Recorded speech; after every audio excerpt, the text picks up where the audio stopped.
Hello and welcome to the Weekly Scoop. I'm Daniel Miranda and this is our first episode of our little show here where myself, Celine, Victoria and Beth, we're going to be bringing you the news from last week while also having a little chat about the most interesting headlines of the last 7 days. We'll be having a look at the national and international news as well as sports and entertainment. Coming up on the show today, we'll be discussing if NAPLAN is still relevant, give an update on the Amazon rainforest, and we'll have your scoop on the VMAs. But for now, let's see what made headlines around Australia this week. A man has walked free, avoiding a mandatory jail term after he bashed a paramedic as she tried to help him. 22-year-old James Haberfield was high on a cocktail of drugs from a 4-day bender in Western Australia, but wasn't sent to jail because he suffers from autism spectrum disorder and depression. Paramedic Monica Woods says she has been unable to work since the attack in January. A Sydney shopping centre security guard has been jailed for an attack on a 3-year-old girl. Mohammed Hassan al-Bayati held the little girl's hand as he led her away from Christmas crowds, down a corridor and through a fire escape. He was away for 13 minutes and his DNA was found on her underwear. He will face a minimum of 2.5 years jail. Police across Australia are joining forces on Tuesday to combat the country's rising national road toll. It is the first time they've held a national day of action targeting speeding, drink driving and drug driving, distracted drivers and seatbelts. So far this year, almost 800 people have lost their lives on our roads, up more than 40 from last year. The latest NAPLAN results show Australian secondary school students are struggling with basic numeracy and literacy skills. There has been a clear decline in writing skills for Year 7 and 9 students, while the performance of primary school students has improved. The federal government says the results should prompt state and territories to focus their efforts on boosting high school performance. Melbourne's tram drivers have begun industrial action in their campaign for a pay rise. The City Circle tram didn't run on Tuesday and all trams across Melbourne will stop today between 10 a.m. and 2 p.m. The tram drivers have been offered a 3% pay rise but say they want double. Federation Square has been granted heritage status less than 20 years since it opened. The bid to put the landmark on the heritage list began last year after plans to demolish a building for an Apple store. A world-first test has been developed here in Melbourne that can predict heart attacks weeks or months before they happen. It can be done at home and involves a simple mouth swab that detects the body's warning signs. The technology also has the potential for detecting cancer and other diseases. The Cancer Council is calling for tighter regulation of e-cigarettes, warning that young people are increasingly being influenced by advertising on social media. This week, US health authorities linked vaping to the death of a person from lung disease in Illinois. And Melbourne Fashion Week has kicked off. For the next week, models will be walking in the most unlikely of places, with the space for last night's show on the 84th floor of the Eureka Tower. One of the world's top supermodels, Adu Takesh, has returned home for the event. The South Sudanese Australian says she also wants to be a role model to help refugees. That's your scoop of the week's national news. And guys, that NAPLAN test story, what did you think? Do you just think students don't care anymore? Oh, look, I reckon, for me, in personal experience, in Year 12, I knew that in high school, I knew that NAPLAN really wasn't that big a deal. I was much rather focusing on SACs, even though, Year 9 SACs aren't that big of a deal. I was definitely focusing on the SACs more than anything. Just NAPLAN was really there just to boost my school's reputation, which wasn't really that big a priority for me. Fair enough. Yeah. What about you guys? Yeah, I sort of had the same problem. I sort of had my teachers in primary school and high school tell me that NAPLAN didn't really matter. So, of course, I didn't take it seriously and I never really tried. So, I'd assume that's the same as kids nowadays. Yeah. I think definitely, and when you get to an age of, say, Year 7 and Year 9, they've got so many other priorities. NAPLAN, a general sort of achievement test, they're not going to be trying at the end of the day. Definitely agree. Yeah, just a side note as well. I think another interesting point is the fact that a lot of schools actually, a lot of grammar schools, they'll get their kids studying for NAPLAN tests. I remember they made us study so practice much. NAPLAN. The NAPLAN practices for homework that had to be At my all high done. school, it was literally nothing. They told us, don't study. We want to see, how, naturally talented you are. And we were just all right, yeah, sure thing. That's and probably the best way, yeah. I think, agree. it's definitely more indicative. Yeah. Anyway, now moving along to international news, the Queen has approved British Prime Minister Boris Johnson's request to suspend Parliament for more than a month, just weeks before the Brexit deadline. The suspension has caused backlash from the British public as well as politicians, saying it leaves them little time to plan and debate Boris's next plan, the Brexit plan. Moving along to Malaysia, former Malaysian Prime Minister Najib Razak has gone on his biggest trial yet over facing allegations of a multi-billion-dollar fraud involving a government fund. Prosecutors have accused Najib of playing a pivotal role in the pilfering of billions of dollars from the 1MDB State Investment Fund, facing 21 counts of money laundering and 4 abuses of power. The fund was initially set up in 2009 to aid the nation's financial development, but according to Malaysian authority allegations, about $4.5 billion have since been illegally plundered from the fund into private pockets. Najib has pled not guilty to all 42 criminal charges of corruption and money laundering and is expected to face several more trials, the first of which happened in April this year. Moving to Indonesia, Indonesia's president has announced the country's capital will move from the overcrowded and populated Jakarta to the far less populous Borneo Island. President Widodo said intense studies over the last 3 years have shown East Borneo Island to be the best site. The region has a minimal risk of natural disasters and a low population density of 17 people per square kilometre, compared to Jakarta's density of over 14,000 people per square kilometre. Now in the Middle East, Iran has said Australia's plans of sending a warship to the Strait of Hormuz is a big risk. Iran's Foreign Relations Committee said Scott Morrison's announcement to move military into the region to ensure free movement of oil tankers is unnecessary, despite Iran being blamed for 6 attacks on tankers in the area. The chair of the committee responded that he doesn't think there will be material damage done to Australia, but that the move would be damaging to the reputation and prestige of the country. Scott Morrison has said it's in Australia's interest to join the US-led military effort to protect shipping routes, as over 25% of refined oil destined for Australia transits through the Strait of Hormuz.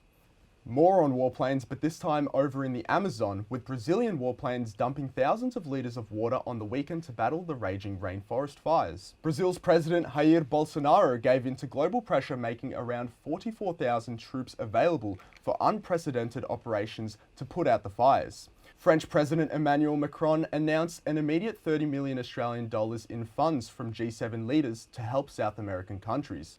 Mr. Macron called the Amazon the lungs of the planet, seeing the operation as crucial to keeping climate change in check. Now, it really is sad what's going on in the Amazon, and the fact that it really is only just resurfacing over, the last few weeks in social media and in the news. Exactly. It's really sad also to think about the fact that the Brazil president was actually showing resistance to put out these fires. Yeah, and he really was, because it took obviously everyone's been talking about it. Earlier this week, I believe the G7 offered a total of $20 million to get him to, start doing something about it. But that obviously didn't get him budging or anything. So the 30 million did take it, but I think it might have actually been the build-up of pressure, because everyone was, asking him to do it, basically, to do something about it. Yeah. So Daniel, what's actually causing the fires and deforestation? So what people believe is causing the fires, well, first off, cattle farming accounts for 70% of the actual sort of deforestation that is going on right now in the Amazon. And when I say deforestation, this links to the fires, because what they're doing is, or what is done legally and illegally, is they'll basically burn large patches of land to make space for cattle ranching and that sort of stuff, anything sort of agricultural. So that's legal, is it? It is legal, but what they believe is the president, Mr. Bolsonaro, he's actually he's sort of encouraging the illegal burning of land, because he really wants to turn the Amazon into sort of an agricultural center. Like, he wants to develop it for agriculture. So he really isn't being environmentally conscious. And I've got a statistic here, but since the start of the year, 82,200 plus fires in Brazil this year have been occurring in the Amazon region, with an 80% increase within the same period last year. And I guess that's sad, because we're just hearing about this really now. Yeah. Yeah, and on a good note with this, I guess I've seen a lot of celebrities post about this on Instagram, and Leonardo DiCaprio, he actually donated $5 million to combat the fires. Which is insane. That's a lot of money. That is a lot. That is a lot of money to come out of. I can't remember if it was from a donation fund or something. It was his own money, right? Yeah, it's into his donation fund. So yeah. Right. Yeah, Yeah. but it is really incredible. And just going back to the Earth's lungs, 20% of the world's oxygen comes from the Amazon. So 20%. it really 20%. Wow. So it really is something we have to look after. And there are Definitely. 39 billion individual trees in there as well. So it's a shame, but not much you can do Definitely. aside from push the government to do their thing. And now to sport with Vic. Vic, there's been an update on Jared Haynes' case in the US. That's right, Celine. It was announced former NRL star Jared Hayne has reached settlement with the victim of his alleged rape case in the United States. Hayne was accused of sexually assaulting the victim in an Uber in 2017. It is now understood the parties reached an agreement ahead of the trial, which was due to commence in January. In more NRL news, Penrith's hopes of making the top 8 have been dealt another blow, losing forward Asai Yeo to injury. Yeo underwent shoulder reconstruction surgery on Wednesday and has since been ruled out of the remainder of the season. The Panthers now sit 1 point outside the 8 with 2 games remaining. In the AFL, GWS star Stephen Coniglio has brought speculation surrounding his future to an end, signing a 7-year deal with the Giants. He will remain at the club until 2026. Western Australia's captains have claimed the leadership spots in this year's All-Australian side, with Fremantle's Nat Fyfe named skipper and West Coast defender Shannon Hearn his deputy. GWS's Jeremy Cameron was awarded his second All-Australian honour and claimed his first Coleman medal as the league's highest goal kicker with 67. Dustin Martin, Ben Brown and Gary Ablett were notable omissions from the side. In tennis, Nick Kyrgios's latest stunt has landed him in hot water, labelling the ATP Tour corrupt during his post-match press conference on Wednesday. Kyrgios was asked about the $113,000 fine issued to him by the ATP, venting his frustrations. The Aussie has since released a statement apologising for his comments. But obviously, as I'm tossing the ball up, I saw it. That's your job. What? Why are you looking at me when I'm serving? It doesn't make sense. In more US Open news, Ash Barty began her US Open campaign in style, fighting back from a set-down to win her first-round matchup against Serena Diaz. 8th seed Serena Williams defeated Maria Sharapova in their blockbuster first-round clash. Williams will play fellow American Catherine McNally in round 2. Novak Djokovic overcame Juan Ignacio Londero in straight sets. To cricket, England has kept the Ashes series alive, with Ben Stokes producing one of the greatest innings to help England to a 1-wicket victory over Australia. Stokes smashed 8 sixes in an unbeaten 135 to claim the 3rd Ashes test. To basketball, Poland will take on Venezuela tomorrow in the first round of the Basketball World Cup. Australia will open their campaign against Canada on the 1st of September. Now to soccer, the Central Coast Mariners are through to the FFA Cup quarter-finals for the first time since 2014, following a 4-2 penalty shootout win over Brisbane Roar. And the Western Sydney Wanderers progressed to their 5th consecutive quarter-final following a 7-1 victory over Sydney United. And that's all for sport. Thanks for that, Victoria. We'll now be moving on quickly to entertainment with Bethany. Thanks, Daniel. Moving along, we've had a big week in entertainment. Racing car driver and star of Mythbusters, Jessie Combs, has died while attempting to break her own land speed record. The 36-year-old had earned the title of fastest woman on 4 wheels after hitting speeds of 640 kilometres per hour in 2013. In the fatal car accident, Combs was aiming for speeds of 996 kilometres per hour in Oregon's Elwood Desert. Ed Sheeran has announced he will be taking at least an 18-month break from music after 2 years of performing his Divide tour.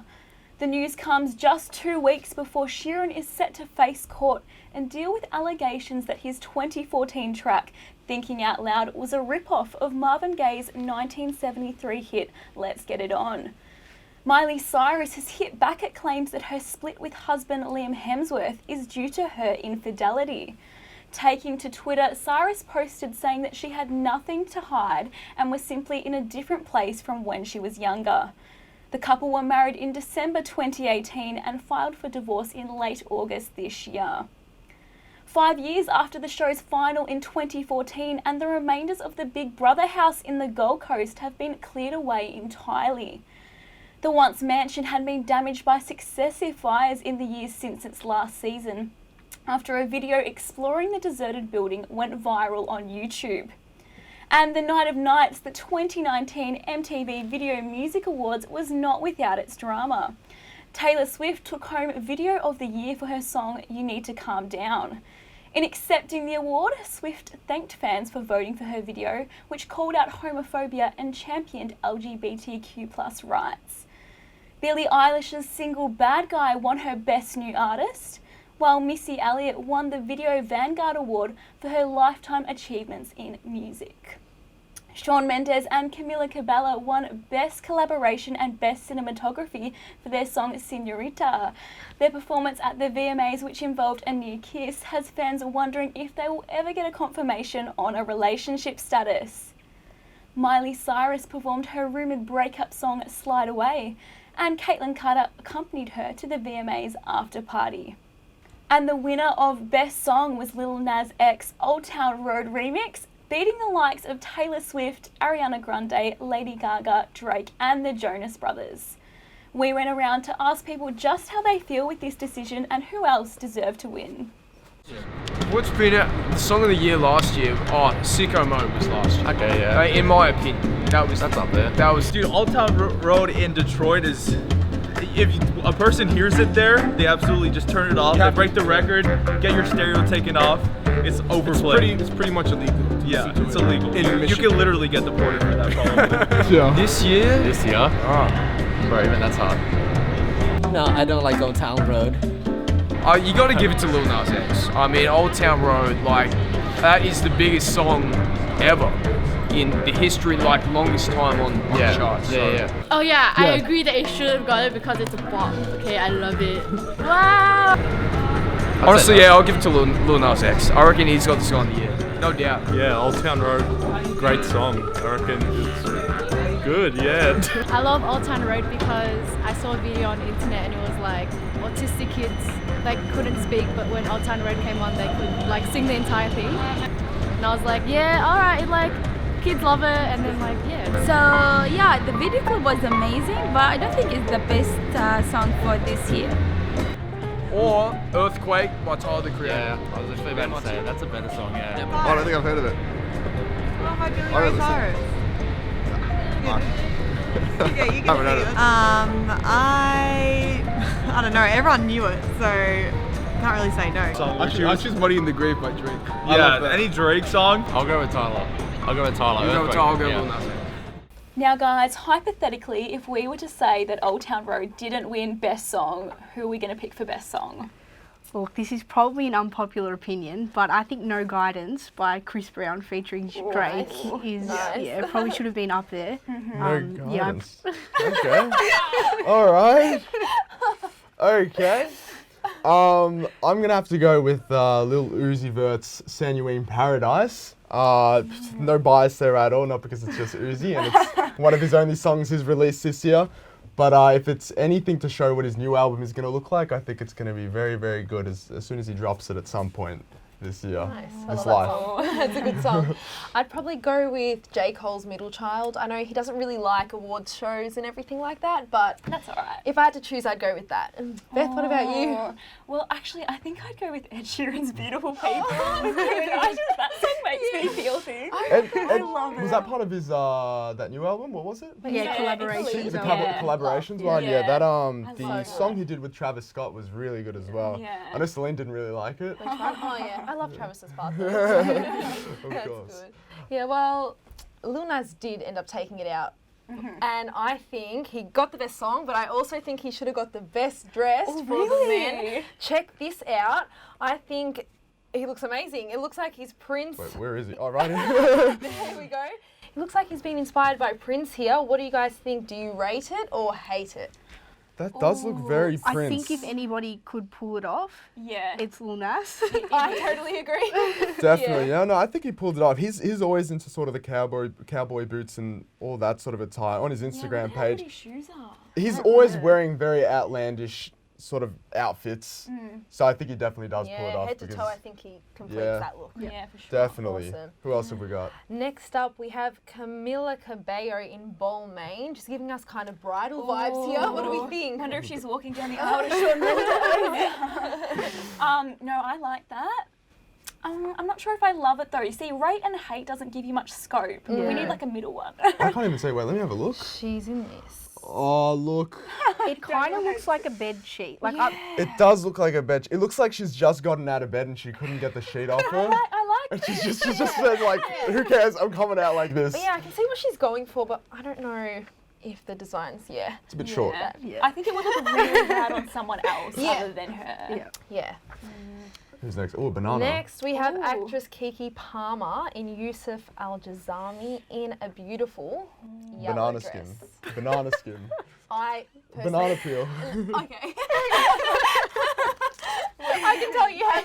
I definitely love this look. Yeah. I think she looks so elegant. in No, this. honestly, I like it as well. Yeah. Despite it looking like a banana peel, I think it definitely does look. It looks nice, and I feel like it fits her body nicely. And, Yeah.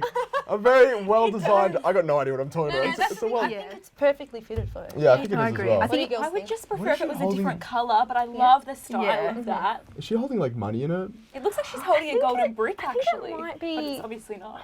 It might be. Yeah, golden brick that resembles money. Yeah. Cheese, bro. So what we got next? Right, next up we have Taylor Swift in Versace. What do we think? Ooh. This was controversial here, but Yeah. that kind of looks like a painting. I agree. I reckon she does. looks like a ringleader at a It circus. looks, Yeah. it looks a little bit like sort of old Central American sort of outfits and like not ponchos, but like I can imagine my grandma wearing that. Oh, really? Or like it being draped all around my Even grandma's the high house. heel boots, your grandma? Oh, look, who knows? Ah. Perhaps to give it to her long legs do, like go with those high she heels. does. Yeah, But they look yeah, I'm not sure if we're going to say hate it overall. I think I don't really. I think don't there's too really much like going it. on. It's I really agree. bold, and I don't No. like Poor it. Taylor. Sorry, Taylor. She's gonna write a Next song up. about us. We have my favourites, the Hadid sisters. So Gigi in Tom Ford and Bella in Charlotte Knowles. What do we think of this kind of nude ensemble Can I from just them ask both? a question? Can you please tell me which one's which? Okay. I cannot differentiate them. Blonde on the left with the long hair is Gigi. One in the ponytail, Bella. Okay, I'm going to say rate it to Gigi and hate it to Bella. I already forgot who's who. I prefer the one on the left. I Yeah, think. that's the one I think the left. So we're talking Gigi here, guys. Yeah, I think their like outfits look like something you wear like under a dress. Yeah, I think it's very lingerie inspired. Yeah. I can see that. I don't think I really like how those straps. You can sort of see them all the way through, and then they come down. I don't know how I feel I about kind that. of like Yeah. It looks. I like both their looks. looks but like a I don't ladder. know if I'm being biased. They're kind of like suspenders. Say if it looks her like a ladder. skirt came up exactly to her waist, maybe I'd be Yeah. like rate it, but I feel Yeah. like it's in an awkward length. Yeah. No, I I agree. can see that. Well, next we have What is My this? favourite. Oh my. we have Tana Mojo. What is she even doing with there? this 2000s Britney Spears moment. What do we think, guys? I love Hannah. She is. Is she so holding a snake? funny. Yeah. So that Is that a that's real a real snake. Remember how Britney kind of did that? And yeah, Yeah, I Britney love did this back in the 2001 it 2000s. was. Yeah. Mm. No, I love everything about this. Yeah. Looks like Channeling this- her inner Britney, and yeah, Love it. just the best person to pull it off, I think. Looks like Yeah. the I snake's love the about to bite her. concept of it, and I love like the Britney-esque inspired thing, but like if she was to wear just that dress alone, I'd say hate it. I'm with you. Yeah. Love the concept, don't love the dress. Yeah. What about you, Daniel? I like the snake. It looks a little bit like Ferrero Rocher in style. does. It looks like the inside of a wrapper. Of Yeah, like that's what a, it does. Yeah. Yeah. Interesting. Definitely does there. Oh. Now our last one, we have What is Swedish this? singer Zara Larsson. She What took the do whole we bed with her. she didn't take the blanket. She took the mattress. She's giving us like a bit of Little Bo Beep. Yeah, I'm getting Toy She Story actually just 4 needs a vibes. bonnet and a little cane. Surely someone jumped on the back of that, on the back of the jar. I don't know what that is. What would be under there? Would it just be like wires, like that? Imagine like, how heavy that is as well. She's walking, but it's really like she's actually walking like a whole other person. Yeah. I don't really understand Right, that. yeah. That's a hate it? I think that's a That's- collective hate it. Yeah. Definitely. Yeah. So what do we have? Is that all of them? I think that's all. That's What do all we? of So them. who do we give hateds to and rateds to? We love Lil Nas. We course. love Kiki. Yes. Not sure about the Hadids. Yeah, not question sure mark. about I think his was like Camilla. half. As in like one of We them. hate, sorry, Taylor Swift, and sorry, Zara Larsson. We hate those two. Didn't really like the bed sheet looking, the bed sheet look. Anyway, moving along. Well, that's all we had for your segment, right? Or did I just cut you off? That's all. That's all we had. Moving along, we're going to have a look at some of, I guess you could say, the funny things that happened this week. First off, we have a video from our ex-Prime Minister, Kevin Rudd, Kevin07. Take a look at this. Really cute what happens. It's really cute, but then we're going to show you a clip that really contrasts. So, you know, he's come a long way. Complaints against Chinese trade practices. So just have a look how cute But it is, I question his ability to seal the deal, to close the deal. He wrote a book on the art of the deal. How can you doubt it? And it's bullshit. Look at him cover his mouth. Sorry, it's not something I completely agree with. So that clip was from the project last week, I believe. So it is cute how, you know, he covers his mouth. He's very sorry for just saying, you know, not even that bad a swear word. But then we'll have a look at this clip here from a few years ago. A lot of you guys might remember it, but we'll have a look. I get to the very end, yeah. So frustrating. I can tell these dickheads in the embassy to just give me simple sentences. I mean, I've said this before. And tell that bloody interpreter. No way. His fucking language. He just complicates it so much. Becoming hopeless. Tell him to cancel this meeting at 6 o'clock, will you? I fucking patience for it. No, it's an uncomfortable look. Are we sleeping? He's sleeping. This is a fucking Chinese. No! Like, how bad? Oh, no. So as you can see there was a completely different side to Kevin07 right there. But moving along, we've also got more sort of outlandish things going on around the world. There was a I think it was World Gravy Wrestling tournament going on in the UK. So basically what they do is they swim around in 75,000 litres of gravy. If I'm wrong, I'll put a note up because that sounds like a lot of gravy. So gravy wrestling started in a supermarket car park in the UK 13 years ago. And really they'd be having people coming in from Australia, Germany and the US, travelling all the way to the UK just to wrestle around in gravy. So I don't really understand it. Sounds gross. It sounds gross, but I know you're a bit of a fan of the UFC, Victoria. How do you think that compares to that? Look, it's very different, but I think we might have to throw Conor McGregor in there and see how he pulls up. Throw him in a pit of gravy. We'll see how he goes. Anyway, for our last little piece of news, I guess it's good. It's just funny. It's cute news. There's a lady in Bangkok who takes her dog to work every single day. But via backpack on her back. We'll roll the clip here. So Mazda, a year-old poodle Shih Tzu mix, has been seen calmly hanging in a vest attached to the back of her owner like a backpack. So this came out because her boyfriend she asked her boyfriend to buy her a dog to keep her company. But her boyfriend really only agreed to getting the dog for her under the condition that she would bring it to work every single day. I've literally wanted to buy a backpack for my cat for so long. But like she's really fat, so I don't know if she'll fit in there, but yeah. I love this. I remember when you showed me photos of the backpack, but it was different. We'll show you a screenshot of it, but it was like a dome. And the head comes out, but it's like a plastic dome, so this cat's just like sitting in the back, all sort of scraggled up. But I mean, that looks comfortable. That's what what parents do to their kids anyway, so it shouldn't be that weird. Yeah, that's true. But except on their back. Yeah. But like kids are on the front, when right? the kids are on the leash. I know. Kids are on the leash as well. You got them like parents walking their kid. with a little like alligator backpack or something, and you're holding onto the alligator's tail and that sort of thing.